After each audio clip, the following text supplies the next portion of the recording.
welcome to Alterhumanity 101, a beginner's guide. And for those of you who I haven't seen yet, especially if it's your first time attending, welcome to Otherkin. As is probably pretty obvious from the title of the panel, this panel is intended to serve, excuse me, great start, as a brief overview of what exactly is going on in this community and what various terms mean. Our primary purpose today is to give folks completely new to the community a brief orientation, but if you've been around a while, hopefully you can learn something about groups you haven't heard much about, or at least have a good time listening. Next. Maybe. There we go. Our plan today is divided into 3 parts. First up is terms and definitions, where we will go over a bunch of terms and identities you'll see in the alterhuman communities, and the basics of what they mean. Then we'll have an FAQ/myths and misconceptions section, where we'll talk about common questions and misconceptions we hear about these identities. Finally, the last 30 minutes, hopefully, will be a Q&A section, where you guys will be able to send in questions to the chat for me to answer as many as I can before time runs out. This will primarily be a challenge to me to not ramble for 30 minutes per question. Please make sure you submit any questions you have during the panel to the questions channel, not the standard VC chat, so I can actually find them. I am not going to hunt through the backlog. Finally, and I cannot emphasize this enough, we will not cover everything today. We will not cover every identity. We will not cover every detail of the identities we do cover. And we certainly will not get into every nuance of community debate and discourse and history. There will be asterisks. If you want to learn more about the asterisks, I will have some reading links on the slides for you all to browse at your leisure. Or you can find me later in the con and ask questions. Next slide. So, who's this fool talking anyway? Well, that's me, as you can probably tell by my temporary profile picture. I'm Rani. I am a they, them, it's, dre, drem, dris, stris, strem self. Or pretty much any other neos is fine. I am a dragon, and I have a heart home in Pandora from James Cameron's Avatar. Shout out to all my Pandoran fiction folk out there. I'm also a Damian, although we don't really consider that part of our alterhumanity. I've been active in the Otherkin community for not quite 5 years now. Actually, it might be 5 years. I don't remember the exact date. It's somewhere in August. Primarily on Tumblr, but intermittently on forums and Discord and whatnot. And there is my Tumblr handle if you want to come see what I'm all about later. Introductions aside, let's get into terms and definitions. That was the next, and so is this. So first and foremost, name of the panel. What does alterhuman mean anyway? It's a little bit hard to define because of how broad it is, but this is what we usually go with. Anyone who experiences an identity alternative to humanity, and/or an alternative form of humanity from society's idea of what normal human looks like. This is deliberately extremely broad and covers a lot of things. And I cannot emphasize enough how not synonymous it is with non-human. There are many, many things that are alterhuman that are not actually identifying as non-human. It can also be defined a couple of other ways. Alt-H, for instance, defines it as having an identity that is alternative to the common societal idea of human, or a person who identifies as such. If you give me one moment, I'm going to open up a second copy of this so that I can see where I'm supposed to click, because I'm dumb and I didn't put click cues into my script. There have been a few Alt-H is an organization that has had some politics and controversies surrounding it. If you're familiar with that, I am aware of it. But I'm afraid we do not have time to get into that. It is complicated, and you'll have to do that research on your own. There have been a few controversies around the term alterhuman itself, sometimes due to its association with Alt-H, sometimes due to the inclusion of the word human in the term. This has led to alternatives and replacements such as other plus and alter being. But so far, none of these alternatives have really stuck, and Alterhuman is still overwhelmingly the word used as an umbrella term for these communities. And there is some further reading on the complexity of this definition. Next slide. Otherkin and Therian are probably the terms you are most likely to have heard of if you're new to all this. See also Otherkind, which is the slightly older version of Otherkin, Therianthrope, which Therian is short for, and Were, which is a term that predates Therian that some people still use. Otherkin means someone who identifies as something other than human, partially or wholly. In other words, someone whose otherkin is their kin type. I am dragonkin, I am a dragon. You may see the word non-physically added into this definition. This is typically to differentiate otherkin from p-shifters, people who claim to physically change into an animal. More on that later. But with increasing awareness and acceptance of clinical lycanthropy and other somatic delusions, as well as with an increasing number of people subscribing to the idea that I am non-human, this is my body, therefore it is a non-human body, that's getting dropped more and more often. Another word you'll often see thrown in is involuntary. That is, typically one does not choose to be otherkin. However, there's been some debate over that recently, which we don't have time to get into, regarding the fact that the line between voluntary and involuntary isn't clear for everyone, and the question of whether it actually matters. Personally, I'm of the mind that the origin of someone's identity is none of my business. If you're non-human, you qualify as otherkin if you want to. Otherkin can even include fictional humans sometimes, such as those from worlds where human means a significantly different thing than it does in our world. Therian is a somewhat narrower term and can be defined one of two ways.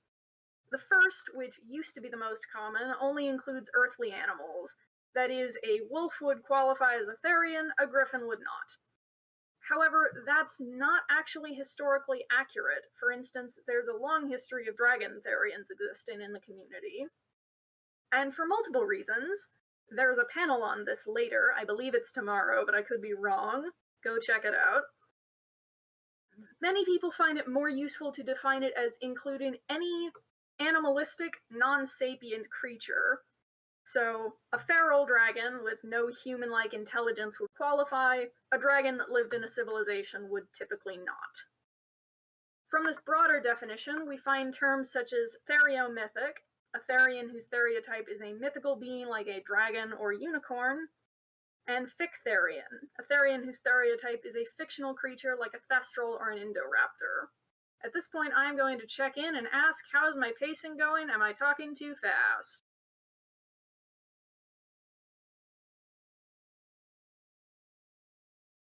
Okay, cool. Just making sure, because I know I can talk fast sometimes. Next slide. Fictionkin. Speaking of fictional creatures, let's talk about Fictionkin, otherwise known as Fictionkind, which is modern media or modern mythkin or mediakin, which are both pushbacks against using the term fictional for a real person's identity. And otakukin, a very old term that is rarely used anymore, but that I personally find interesting. Fictionkin can essentially be defined the same defined the same way as otherkin, except Fictionkin identify as a fictional character or species. The same caveats about non-physical and involuntary and whether or not those should be included exist. Fictionkin overlaps pretty heavily with both otherkin and Therian as terms. We've already talked about Fictherians and Theriomythics, and there exists a specific term, Fictanthrope, for people whose fictotype is human, but in a markedly different way from how humans exist on Earth. Well, those are supposed to be in different paragraphs. Fictionkin have unfortunately faced pushback, historically speaking, but these days are largely accepted in the community. Next slide. Transspecies and non-human can be understood as more or less synonyms with otherkin in definition.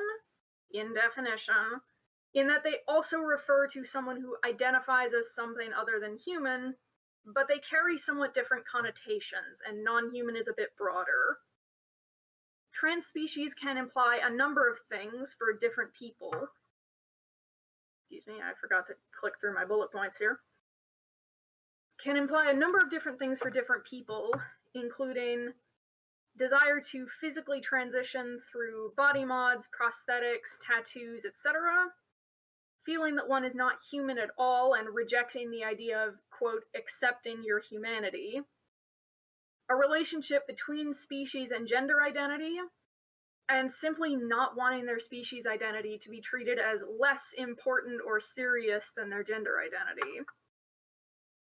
There has been controversy over this term. We will talk about that later. For now, just know it is a term with a long, long history in the community. Non-human mainly serves as a broader term. It does cover Otherkin and Therians, but it also covers linkers, Endls, non-human system members, all terms we'll talk about in a minute, and anyone else who identifies as non-human in some capacity. It can sometimes imply not being human at all, but it doesn't necessarily. There is a distinction between non-human and not human. Next slide. If my notes don't break, there we go. Speaking of those other forms of non-human identity, let's talk about Endls.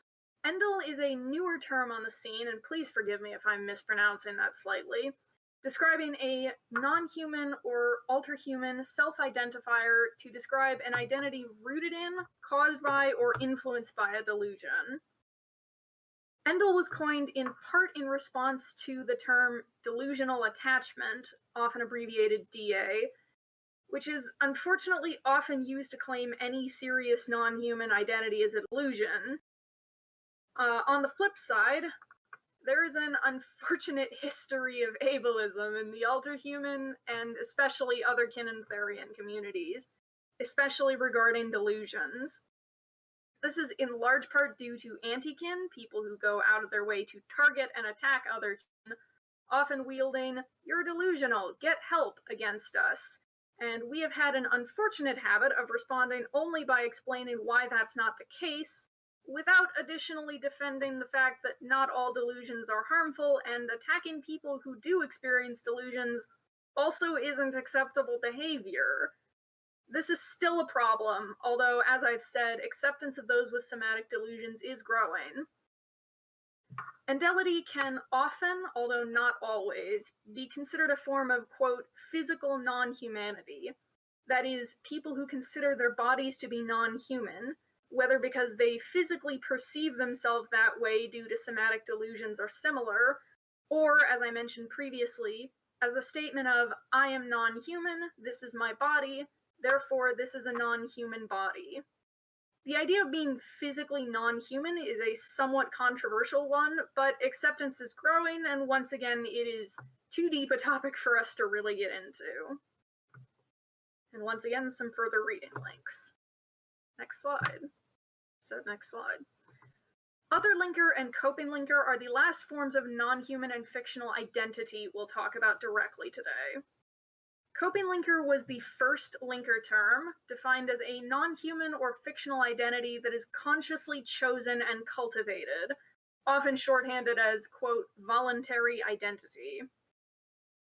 The context of the term's creation is a complicated one, but in short, perhaps the first wave of people who today would likely call themselves, quote, kinning for fun, yet another thing we will talk about in the FAQ, were at the time claiming to choose, pick up, and drop kin types at will.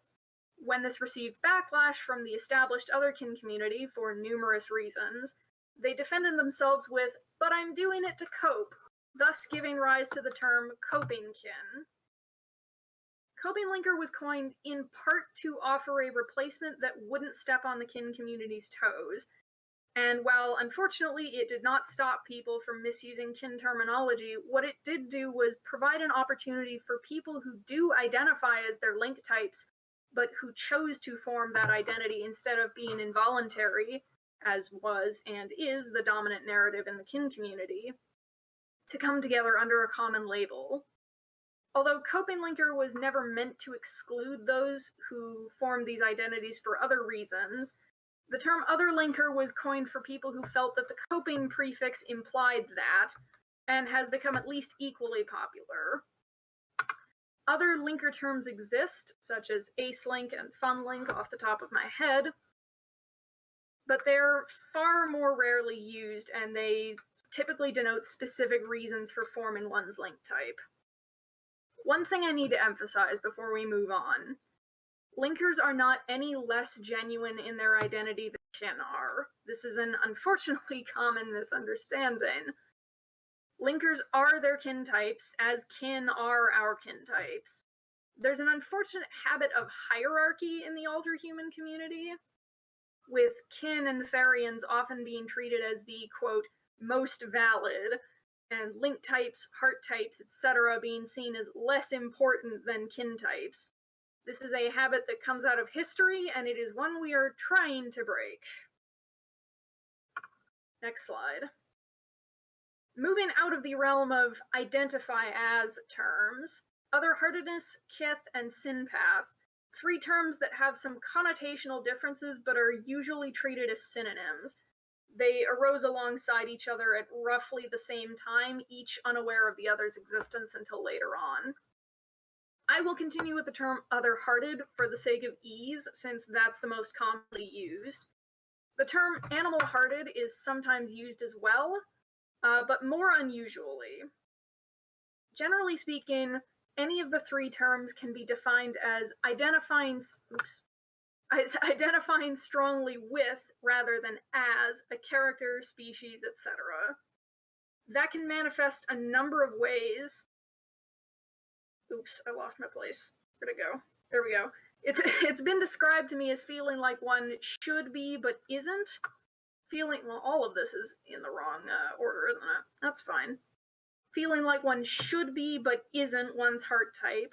Feeling like one's heart type is family, and just feeling a deep connection to one's heart type, although it's not limited to those descriptors. Likely courtesy of the whole voluntary-involuntary currently surrounding otherkinity, otherheartedness is often assumed to be involuntary, but this isn't actually necessarily the case. Voluntary heartedness has pretty much always been a part of the community. And some more information, more links. Not every slide has links, but some of them. Next slide. Sometimes considered a part of the otherhearted umbrella is the term heart home, perhaps because it is sometimes described as being other-hearted but with a place instead of a character or species. The more formal definition of the term is a place that feels, quote, like home to you, typically despite you never having lived or spent a significant amount of time there. That can manifest a number of ways. It may feel familiar or evoke feelings of nostalgia or homesickness, or it may simply feel right on an integral level for reasons that may be hard to pin down. A heart home may be fictional or otherworldly, but it can also be a place on Earth. Heart home is a term that is gaining some more traction recently. It's often been tied to kin types in the past, since a kin type's home or habitat is likely to evoke heart home-ish feelings. But heart homes can exist separate of any other altered human identity as well, as in my own case. I have no idea why Pandora became a thing, but here we are. Next slide. Moving on. So, truthfully, Plurality 101 almost deserves its own panel. Not all plural systems actually consider plurality to be alterhuman either. And I must reiterate, I simply do not have the time to get into the details on everything. I highly recommend that you do your own research on this one in particular. I will have a link or two at various points here. The basic concept is this. Plurality can be described as the existence of multiple self-aware entities in one physical brain. That can take a lot of forms, ranging from fully separate entities to facets of a greater whole and everything in between. The most well-known form of plurality is dissociative identity disorder, or DID, or its predecessor, multiple personality disorder, MPD, which actually no longer exists in modern psychology. However, there are many plural systems who don't fit the criteria for DID. Some fall into OSDD, other specified dissociative disorder. Others are not disordered at all, as they experience plurality without fitting the criteria for a disorder. Many of these could be called psychological, for lack of a better blanket term. But spiritual explanations for plurality also exist, as do consciously created beings called thought forms. I continue to lose my place. The big point of controversy to be mentioned is something called discourse, which is just a portmanteau of system discourse, and which is a whole complicated mess that we don't have time to fully explain. In very basic terms, some have argued that trauma is the only way for a system to form, typically those who believe that DID and OSDD are the only ways to be plural, and that endogenic systems, systems that don't originate from trauma, are either confused or faking and either way harm community. On the flip side, there are many systems who have spoken to their own experiences of plurality without traumatic origin, and or without fitting the criteria for DID or OSDD, who point out that such arguments claim they are either wrong or lying about their own experiences and shut them out of a community they've historically been a part of building. My bias is probably clear already, but just to put it on the table, I am personally firmly supportive of endogenic systems, primarily because I am firmly supportive of not telling people they're wrong about their own experiences. As I said, the arguments get much more complicated and involved than that, but that gives you the bare bones basics. Excuse me. Next slide. Oh, further reading. There you go. Now next slide. Sometimes, but more often not, considered a form of plurality is Daemonism, from which come the terms daemon and Damien. A daemon is a mental construct which takes an animal form, and can serve as a conscious, internal narrator, or inner voice-given form, representative of the soul or subconscious, or any number of other things. Daemonism is heavily based on his dark materials, most commonly known by the first book, The Golden Compass, where daemons are a physical part of the world, but it has obviously diverged from this inspiration considerably. The form a daemon takes can be symbolic in a number of ways, or not at all. I forgot a couple of bullet points, sorry. I got caught up in my script. The form a daemon takes can be symbolic in a number of ways, or not at all. Two of the most popular methods that I'm aware of are analytical, wherein one analyzes the behavior and physiology of a species to... Why do I keep losing my place? There we go. And maps its traits to a human personality to determine the best fit. And Pullman, which is based more on symbolism and mythology surrounding a species. The daemon is the thought form. The Damien is the corporeal, traditionally human, but here we are in the middle of Otherkin, corporeal partner. For instance, I am the Damien, Locke is my daemon. He says hello. And daemonism is the practice of interacting with and projecting your daemon. Daemonism is fairly fast and loose in that there are a wide variety of ways to do daemonism. There's no one right or wrong way. Daemons may settle into a, quote, final form once or multiple times or never at all. Their form may be symbolic or not. A Damien may project their daemon by visualizing them in the physical world or not. People may have one daemon or multiple, etc. Further reading. Next slide. We have a couple of slides left in this section, some of which might fill some holes, not about specific identities, but more general terms you'll hear around the community. First up is shifts, which is enough to warrant its own slide. A shift is when some aspect of oneself changes to closer match one's non-human or fictional type.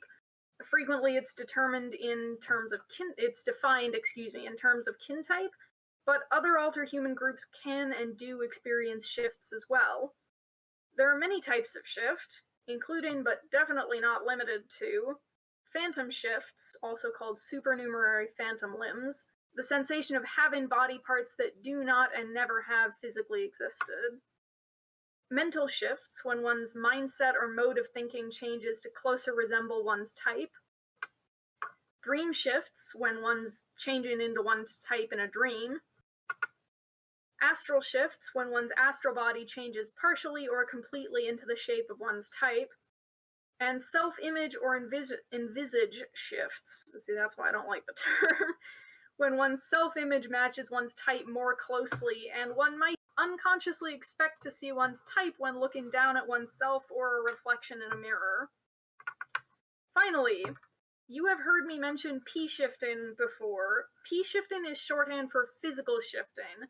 And long story short, people who claim to be able to p-shift are generally shunned and shut out of alterhuman communities pretty resoundingly, due to a long history of people using claims of p-shifting to bait especially young kin and therians into dangerous, often cult-like situations, despite the complete lack of any proof supporting their claims. As the old adage goes, extraordinary claims require extraordinary evidence, and p-shifting is most definitely an extraordinary claim. Next slide.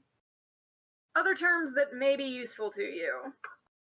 Awakening is a term for discovering one's alterhumanity. When I awakened as Dragonkin is when I finally put a name to all the things I'd been experiencing and started calling myself Dragonkin.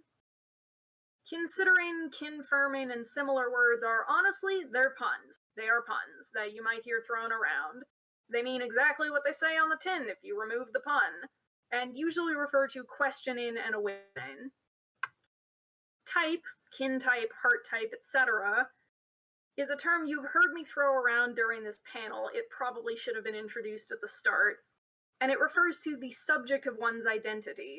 One's kin type is the thing one identifies as, one's heart type is the thing one identifies with, etc.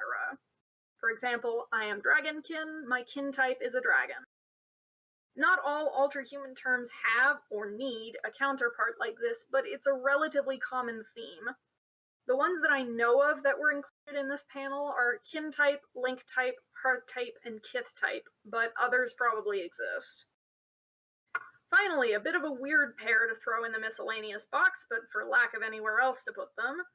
Species dysphoria, meaning dysphoria, significant unease or discomfort, associated with one's species, typically the mismatch between species identity and physical body or how you're treated.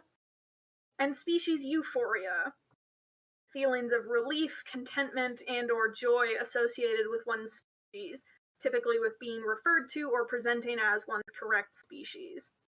If you've just had a gut reaction of, hey, wait, aren't those transgender terms? We'll get there in a minute, I promise. And that wraps up our terms and definitions section. The time is 8:38, whoops. We will take a 1-minute intermission here, go grab snacks, drink some water, hit the bathroom if you need to, and we will come back for myths and misconceptions at actually probably 8:40, so a minute and a half or so. And I'm gonna click back into chat and see if there's anything important in the meantime.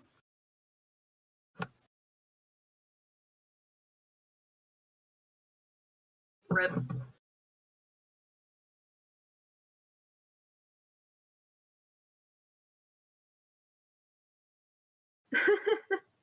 Good cat. A good cat. Once again, I will make a pacing check here. I don't want to slow down. I'm running a little late. I want to acknowledge people should be careful with Endls and physical non-humanity. Yes, absolutely. Anything, I'm not an authority or, like, an expert on delusions and such, but yes, absolutely. Be careful. You know your own mental health, hopefully. So.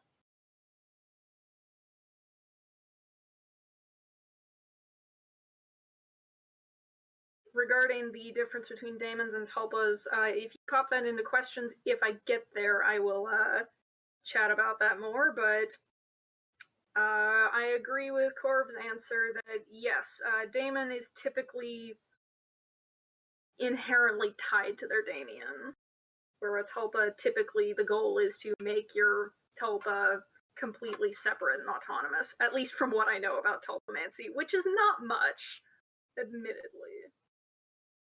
Oh, it is 8:40 already. Good lord, that was fast. Alright. Hopefully everybody's back, because we do not have time to wait, so sorry. So I talk a lot, and the second section is a little bit longer. Alright, hello and welcome back. I'm leaving chat again, so hopefully nothing important happened.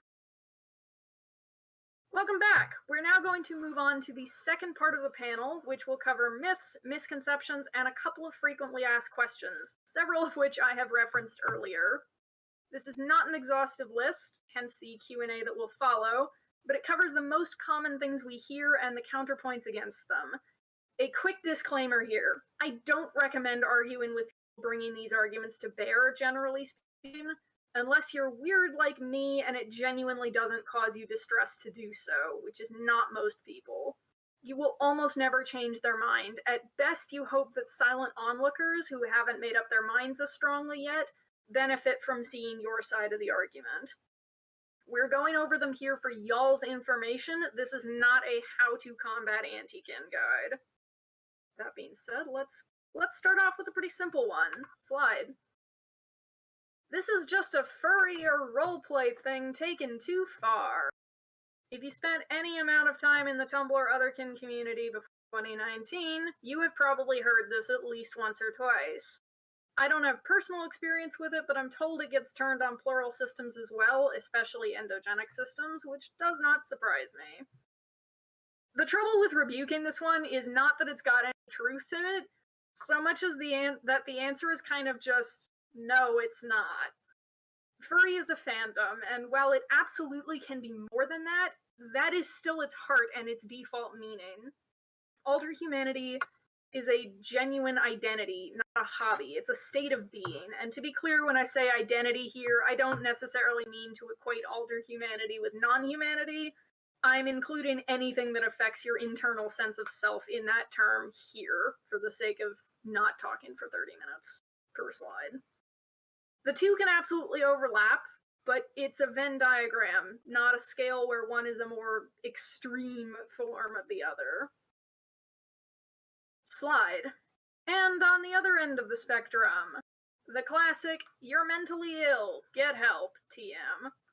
This one's been levied against probably literally every group that people don't like under the sun. Classically, the response has been to debunk this, which is frankly not hard to do. For one thing, there's a distress requirement inherent to labeling something a disorder, which, with some exceptions, alterhumans don't fill. I have had it argued to me that species dysphoria should qualify, but if we're gonna argue that, then gender dysphoria should also make being transgender a disorder, and I hope I don't need to explain why that's a bad thing. When it comes to plurality, there are certainly disordered systems out there, but that doesn't mean that every plural system is disordered or fits within DIDOSDD. We've already talked about this. Damians also get this thrown at us occasionally, and frankly, I don't know how to tell you this, but talking to yourself is extremely normal. Almost everyone does it. We just put a little bit more effort into it. There is, however, a note here regarding delusions and clinical lycanthropy, which do fall into the disordered category, generally speaking. Endls are also one of the exceptions to that general statement that I made earlier. Which brings us to the part that, as I mentioned earlier in part 1, we have historically as a community been really bad about leaving out. Does it matter? Does it matter if something is related to a disorder? Does that make it less real or important?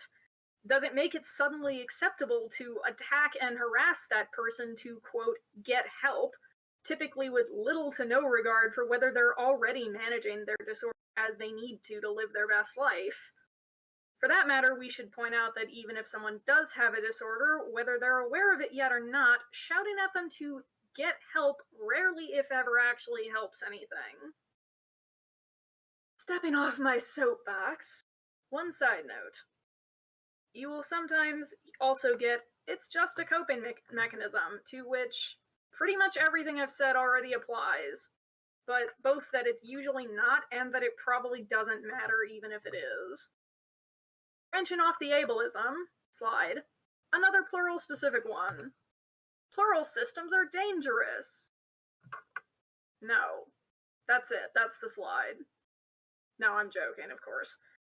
There's been a long, long history of framing mentally ill people as dangerous, and DID and OSDD, and with them the rest of Plurality, have not escaped that. Stories such as the infamous Split, Psycho, and Jekyll and Hyde have done serious damage to the way people think about plural systems. In reality, no correlation has been found between being plural and committing crimes, much less committing dangerous crimes. Most plural systems don't even let others know about their plurality due to the stigma that comes from it, and there is a actual survey in that link, I believe. Aren't plural specific, slide. Another plural specific one, this one mostly from within the community. The idea that system mates have to use plural specific terms such as extranth or fictive. These terms are not a they're an option, not a requirement, as are all terms. We create terms in order to be useful in communicating. Jesus. Sorry, I'm managing 3 different devices here, so if I have to pause for a moment, you'll have to me.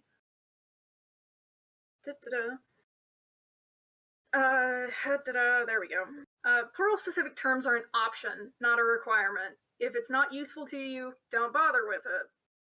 In addition, the meanings of these terms are subtly different, and kin may actually fit better than extranth or fictive for a given individual. For instance, fictionkin typically have a pre-existing identity before awakening, and fictives often do not. Ultimately, just let people label themselves. I am not the arbiter of validity, and neither, and that's a good thing. Branching of that, isn't Daemonism having multiple personalities? No, but sort of. Sometimes, maybe.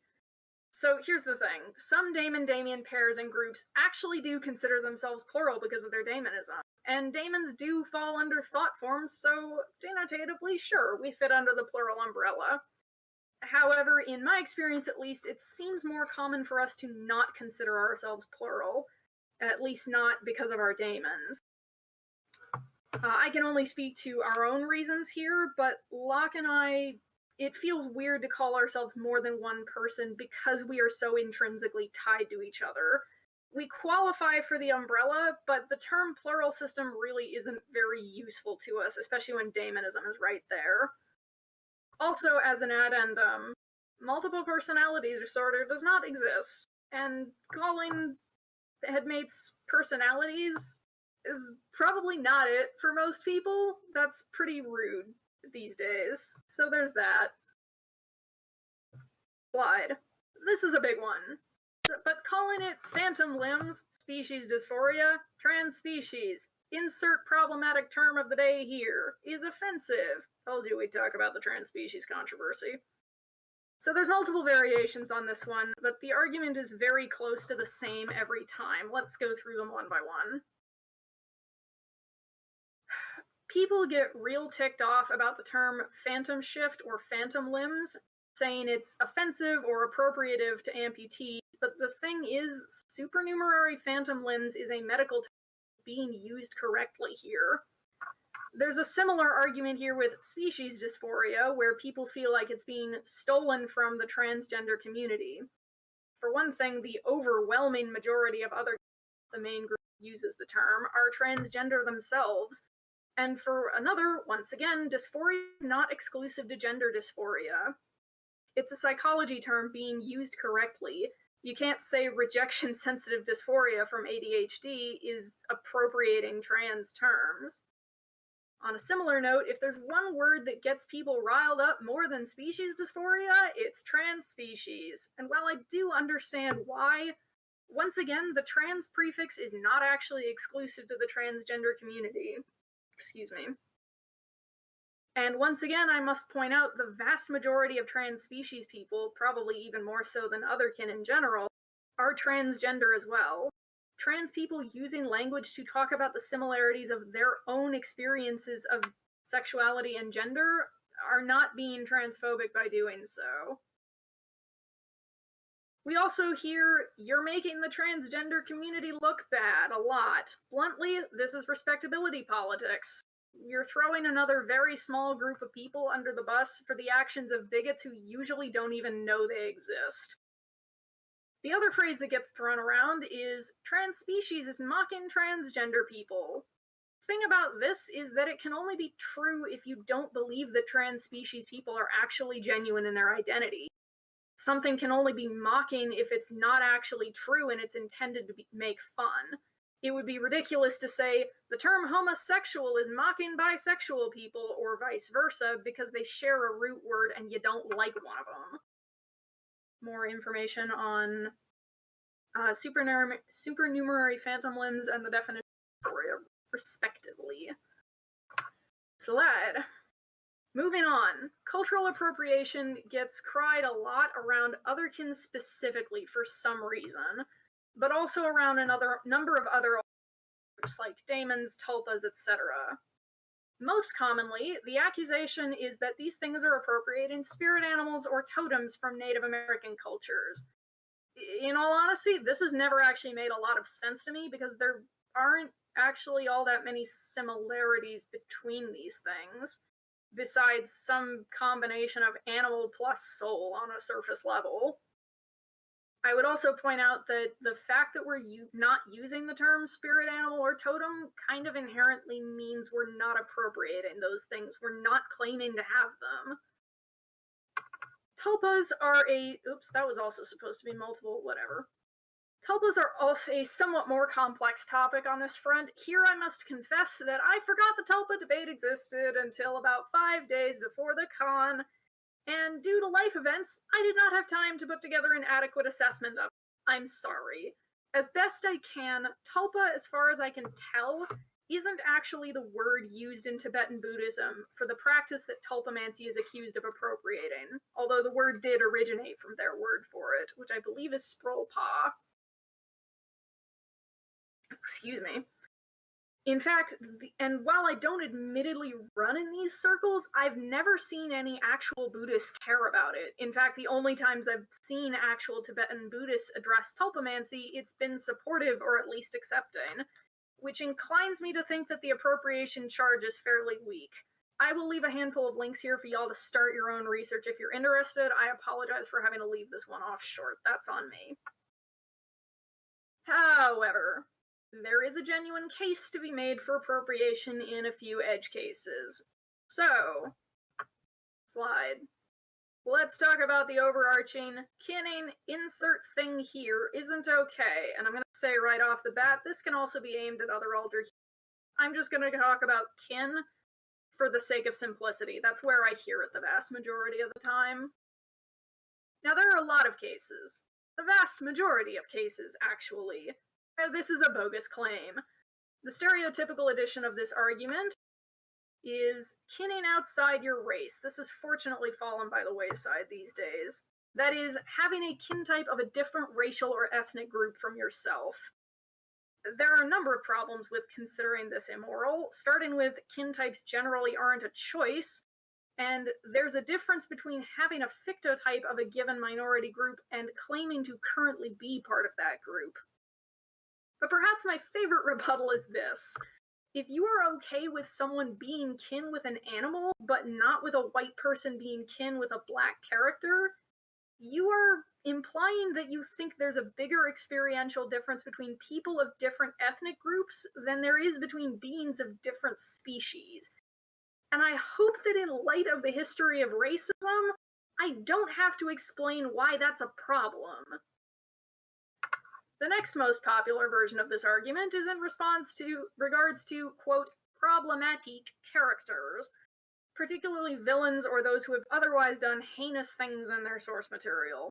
Once again, the whole kin types generally aren't a choice thing applies, but even in the case of voluntary identity, it comes down to If someone isn't hurting real people here and now, leave them alone. If you believe in past or parallel lives or something similar, what happened in another world just isn't provable, and if we start treating otherworldly crimes as equivalent to this world crimes, it turns into an unsustainable. When you take into consideration that a lot of Fictionkin don't believe they literally lived a life as their fictotype, it becomes even sillier to try to prosecute them for things that literally did not happen. There's an interesting conversation to be had going further into dealing with being, quote, problematic fiction folk in more detail, but for that, I will direct you to the Living with a Problematic Fictional Identity panel being run by Goratrix later today. Thank you, Goratrix. These aside, there are also instances of this argument that are, at least in my opinion, valid, namely species from closed cultures.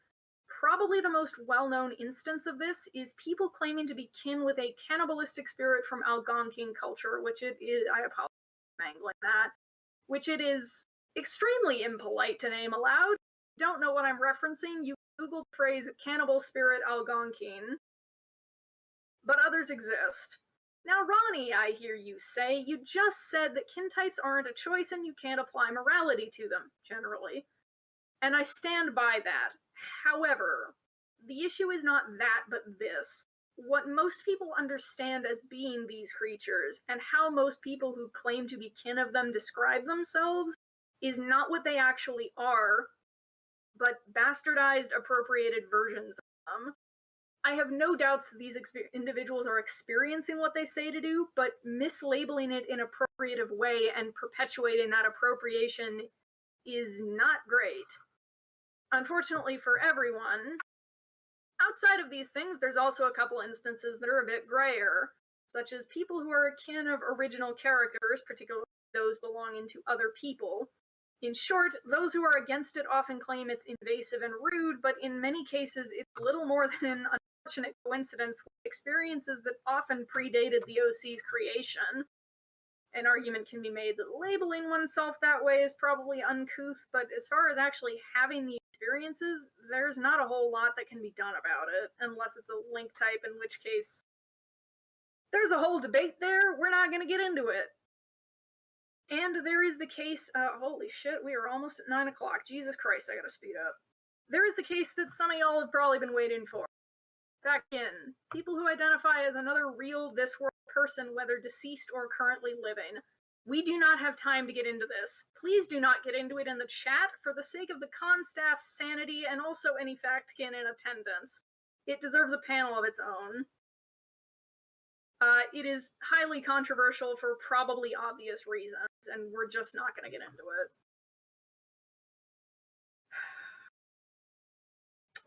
I'm going to try to speed this up, but it's going to be difficult because this is something I have a lot of feelings about, so please bear with me.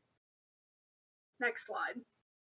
Let us address where kinning outside your race is bad and kinning problematic characters is wrong often come from.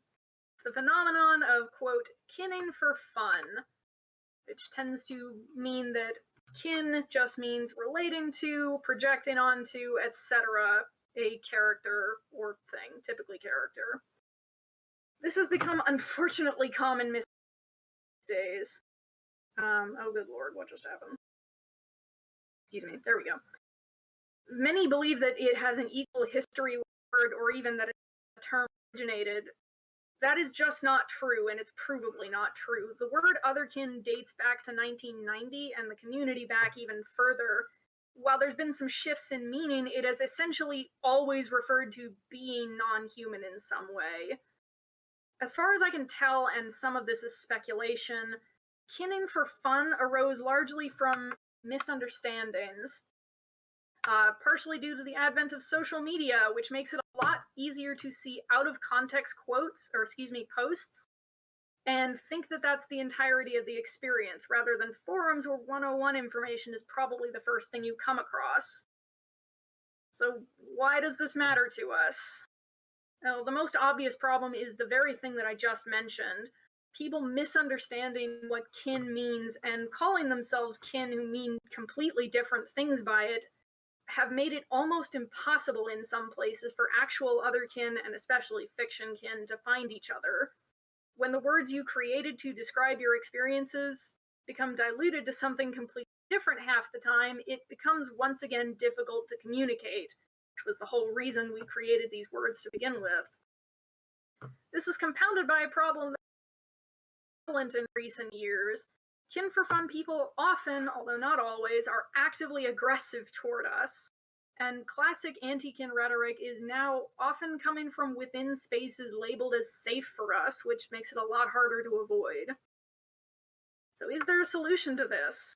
Yeah, maybe.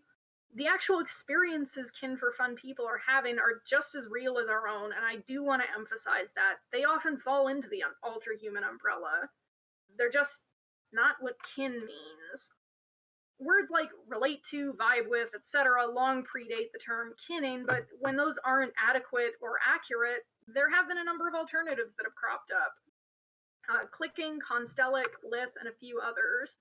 And there is a whole list of them in that card that I have linked at the bottom there. None of them have caught on yet, but a few of them are becoming a bit more common. One more classic anti-kin argument. What is my time? 9 o'clock. Perfect. We're almost done, I promise. I'm close. I lost my place. There it is. One last classic anti-kin argument. If you don't choose your kin types, why are you only ever popular animals? Well, first off, we're not. Like, again, that's it. That's the slide. If you spend any amount of time in or around actual otherkin communities, you will find that out pretty fast.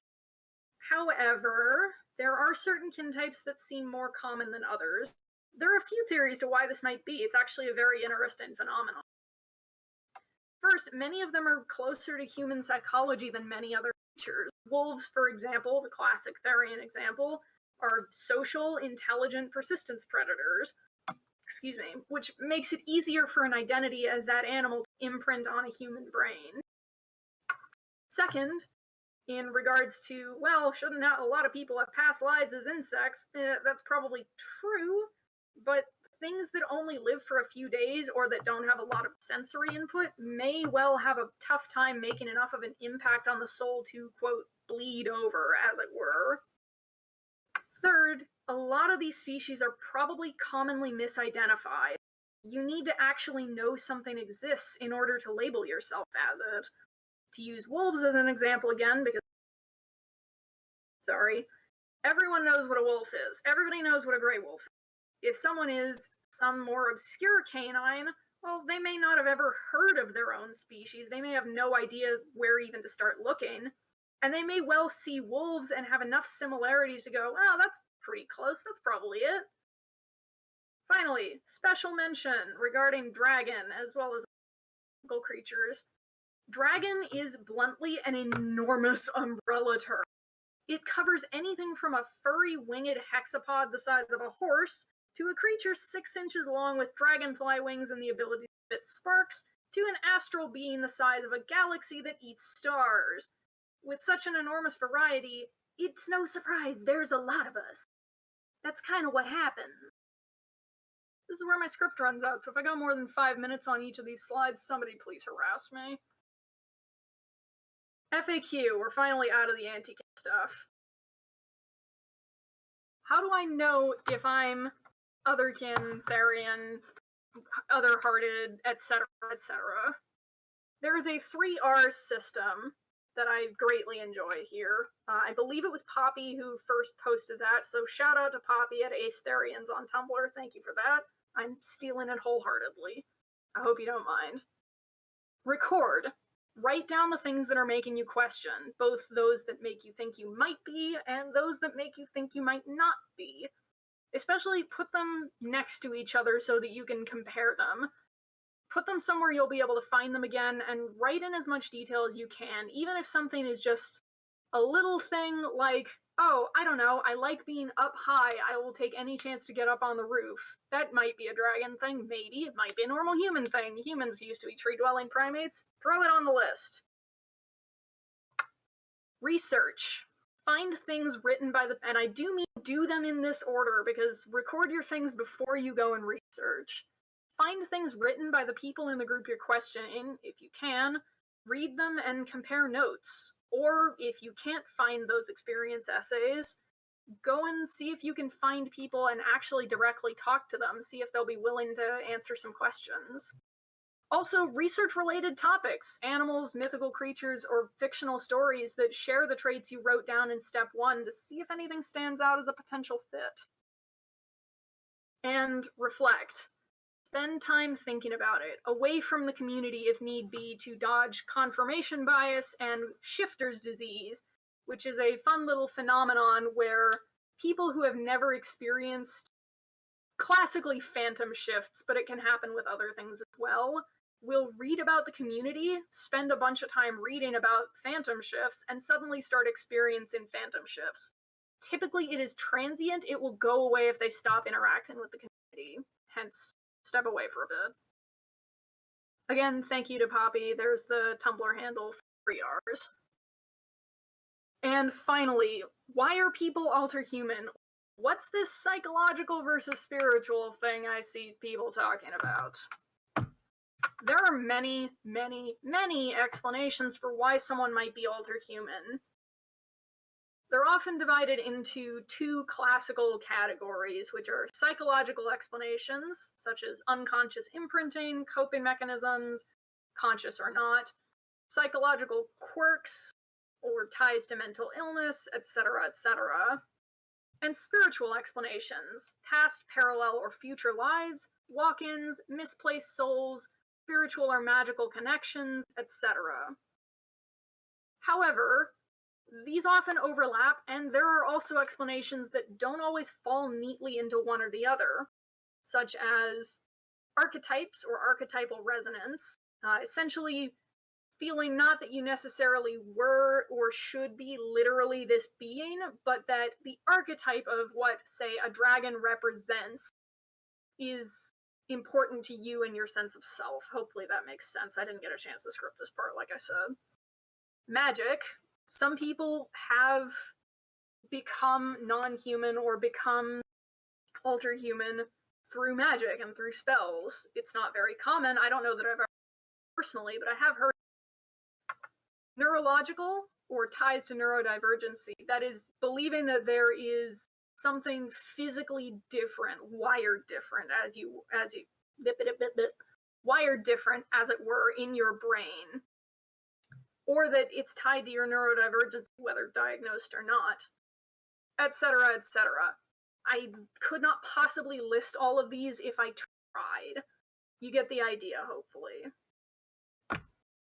Hey, we're only 7 minutes over time. And then we hit the Q&A. So, okay, I click back in. I'm competitively kinning sport.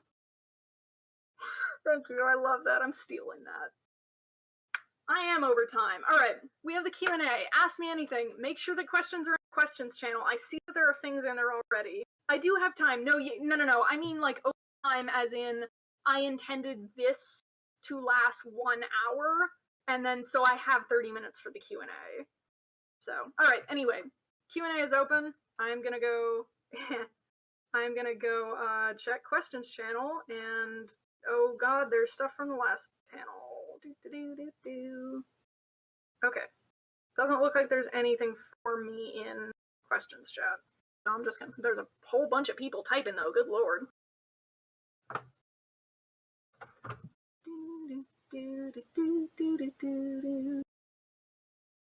Okay, well, I will happily do that.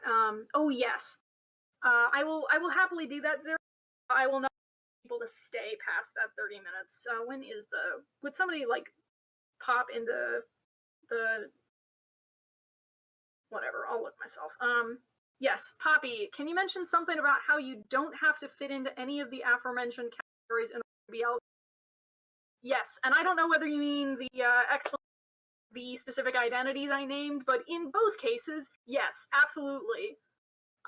Thank you for catching me on that. You don't have to know why you're alterhuman, or you don't have to fit into any of the things I've said. And there are a number of identities that I did not have time to cover. I barely had time to cover what I did. And for that matter, if your Alterhumanity is, I don't know, man, I just feel not quite human, or I just feel a weird connection to, I feel like I don't quite fit society's idea of normal human. Understandable. You fit into Alterhuman. That's all you needed to do to fit into Alterhuman. From Lily Nike here, I'm guessing. Could you expand a bit more on the daemon things? Really new thing for me, but it sounds like it might apply to me. Okay, Lily. I'm gonna default to full things. Could you give me a more specific question, because I don't know what you're looking for here. In the meantime, I'm gonna move to other questions. Thoughts, if any, on system hoppers? No pressure on this one since it could be controversial. It is controversial, but that's fine. I don't mind controversial things. My thoughts are that I know almost nothing. I'm not interested in telling people that what they say that they're lying or wrong about their own experiences. I don't understand how that works, especially in a non-spiritual explanation, but if somebody says that they experience system hopping, I'm not going to tell them they are wrong or lying about it. That's what I got. I'm sorry, that was from Soul Stealing Ginger. Yeah, and Lily, feel free to DM me later. My DMs are open, or if you there, my handle was there at the top. From the Analog Pantheon, are there any ways to help with avoiding or identifying kin for fun spaces or people so younger or future Otherkin don't fall to the kin for fun pit? Oh boy. There's a lot. The thing is that a lot of them are red flags, not dead giveaways. Obviously, if somebody outright says they, quote, kin for fun, there you go, they're kin for fun. That's where the term came from. Some, off the top of my head, some red flags, and please understand, I cannot emphasize enough, they're red flags, they're not dead giveaways. If somebody does these things, it does not automatically mean they're not really kin. That disclaimer aside, if somebody uses kin as a verb, that is a lot more common in the kin for fun community than it is in the actual Otherkin community. So kinning something, I kin X, as opposed to my kin type is X, or just I am X. Kinny is less dramatic a difference, but it's also more common. There's a history there with that coming out of Antikin. I'm not going to get into it.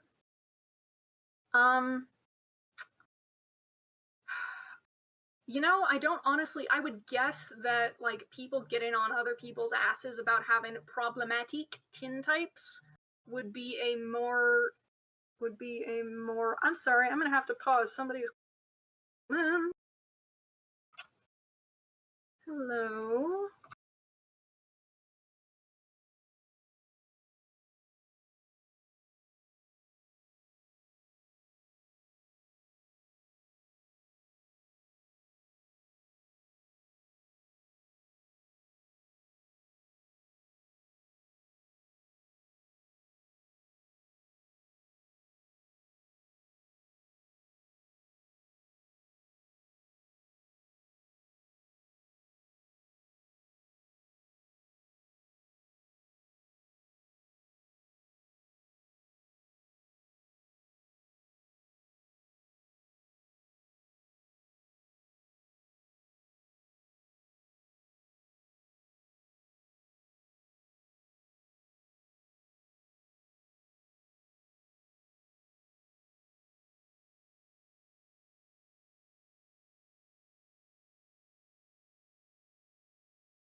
Okay, hello, I'm back. Sorry, I was, but that's fine. Let me get back to the... Thank you all for your concern and for letting me know. Okay, yeah. I'm gonna move to the next question because I don't remember where I was, so. From Tanix. Hi, Tanix. How important would you say that journaling is to figuring out your identity? Do you think reading other people's journaling is possibly important to figuring yourself out as well? Yes, yes, yes, yes, yes. I am biased because of my personal awakening experiences. Journaling has been extremely important. That's fine. Journaling has been extremely important to me personally, partly because my episodic memory is terrible. So journaling lets me actually have a record of what I have experienced and when and how I actually felt at that time, because my memory is very faulty. As far as reading other people's journaling, hell yes. Highly recommend. That is probably my number one question, is go read other people's experience essays. I am using that term as anything where people are writing about their own experiences and putting it out in the public. I don't necessarily mean in a literal essay format. My awakening experience was essentially stumbling into Bachil's website, which is, I believe, just draconity.org, and stumbling into that and reading his his essays and going, oh no, I could have ghost written. If I didn't know I hadn't written this, I could have written this. And that shot me right into questioning. So yes, it gives you a marker to compare and contrast with and tell you, hey, this may fit, this may not. Obviously, it's not going to be a 100% thing, but hopefully that makes sense. I'm going to stop talking. I quite hesitate if I'm experiencing cameo shifting, because I'm a lizard, especially a bearded dragon, but sometimes happens to get a gecko or chameleon identity, or maybe I might be Cladotherian. Cladotherian, for those of you who don't know, is a term for someone whose identity is an entire clade, which is a group of related animals at various levels of the phylogenetic tree, rather than a specific species. Cladotherian might be useful. You might also want to look into the term paratype. That might be useful to you. Paratype meaning... Excuse me, my throat's doing weird things. Paratype, off the top of my head, and Poppy, if you're still in chat, feel free to correct me if I get this wrong, but a species that is connected to an existing kintype or alterhuman other identity. So you may want to look into paratype, potentially. That is an answer to a question. Is there any way to, from Kinot I'm sorry if I mispronounce your name, Kinot Kfar, is there any way to find a therapist who is accepting of alterhuman identities? Because I've been looking for one. I have no advice on this. I'm sorry. Good luck. Bring it up early, I guess, and be ready to walk out. Or I don't know, bring it up early is all I've got and hope that it goes well, because then at least you know one way or another. But I don't have anything to specifically look for. It's not well known enough to be like a queer-friendly therapist where you can look on their website to see if they talk about that being a thing. So, unfortunately, you're just going to have to bring it up to them, I think. From Lily, is it possible or common to have multiple types? Yes, it is very common. It's actually, weirdly enough, these days it seems more common than having only one kin type. In Otherkin specifically, at least. I don't know about, how Otherheartedness and the linking community are on that front. But it used to be, fairly unusual, and these days it's almost overwhelmingly more common to have multiple types, which is fascinating. You can also, of course, have multiple different, you can have a kin type and a heart type and a link type. So there's also that kind of having multiple types. A bunch of people yelling at me because I was on the phone. For example, I'm in, that is reply to a reply. Working on being a therapist. God, that sounds really nice. Y'all good luck with your therapy endeavors. How do you effectively and with... Oh, okay, that's not to me. I saw not a question but a message and I got scared I was going to be yelled at. How do you effectively and hopefully with minimal pain narrow down your kin types? Like, if you know your kin type had wings, but you don't know what specific being would have them as you, for lack of a better word, remember as you remember them. I see. Grammar. Or if there were multiple members of a fictional species, but you're not sure which member of said species would be your kin type. The general question and advice applies. If you know your kin... I'm trying to think of if I have any more specific advice other than just repeating what I've already said, which is essentially write down what you have, draw. If you have phantom shifts, try to draw your phantom shifts. Even if you're not good at art, it can help you figure things out. Quote, quote, good at art. That's extremely relative. What can help you narrow things down is looking at the whole picture. So, like, there are a lot of things with wings. There are a million things, especially for including mythical creatures, with wings. Well, if you say, well, I have wings and I'm pretty sure that I'm a really fast, agile flyer, for instance, because, like, my memories or nemata of flight are like that, well, that narrows it down quite a bit.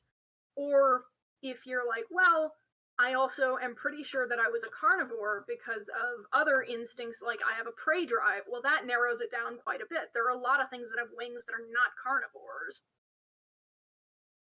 So try and take a step back and look at the whole picture in combination, I guess. Hopefully that helps.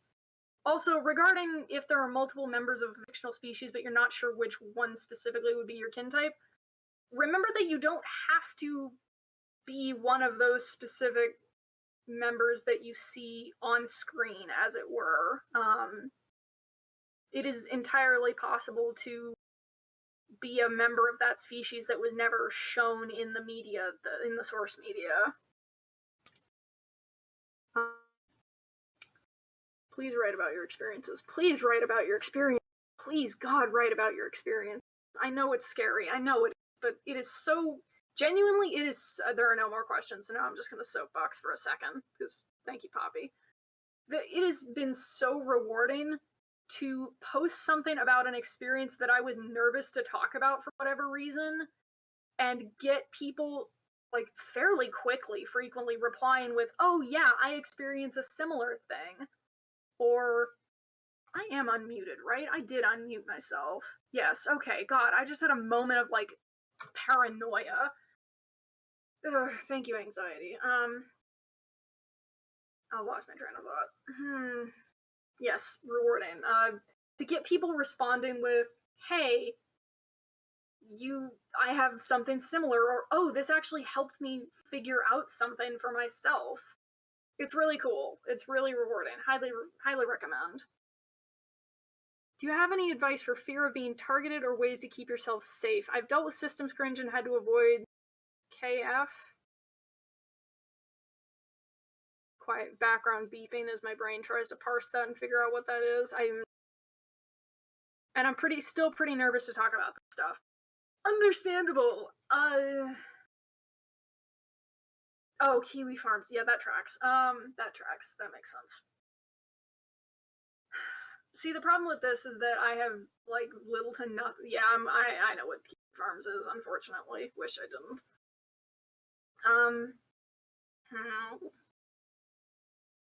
See, the problem with this is that I was blessed with having almost no sprite. The ordeal of being known as anything. And I have been posted on Antiquin blogs now and then, and I have never... But there's something different between, like, I haven't had a targeted harassment campaign against me, which is different. I don't know. Honestly, I don't have advice. I'm sorry. Other than the obvious, which is, like, build a community around, like, build a network of people that are supportive of you. Is my audio cutting out? Or is that just Bob? Find good people, yeah. And maybe that's, you know what, maybe that's great. I don't think there's anything I can do about that, unfortunately. And you know, maybe that's part of the reason I don't really have a fear of that, is because I grew up with a like network of friends that were extremely supportive of me. Like, we would physically throw hands for each other. We almost did multiple times. It was never necessary, because turns out that having a group of like 4 to 6 people who are absolutely willing to throw down for each other deters people from throwing down with you. But so yeah, that might actually influence my absolute lack of fear. So I'm sorry. I'm not helpful on that front. And my laptop has decided to die. Hello? You can go to sleep now, it's fine. Alright, we are 5 minutes from the technical end of the panel, and I have somehow not run horrendous. Look at me. Not giving in to the ADHD rambles completely. It's a miracle. If anyone else has any further questions, go ahead and toss them in the chat. If I don't have any more by the time we hit 9:30, I will probably leave stream. And once again, y'all are welcome to DM me. If you don't want to have your question be public, absolutely understandable. If you just don't think of a question until later on, also completely understandable. My DMs are open, and my Tumblr inbox is always open if you really want to be anonymous. I do have anonymous. Never had to turn them off yet. Don't test the theory, please. There's my Tumblr.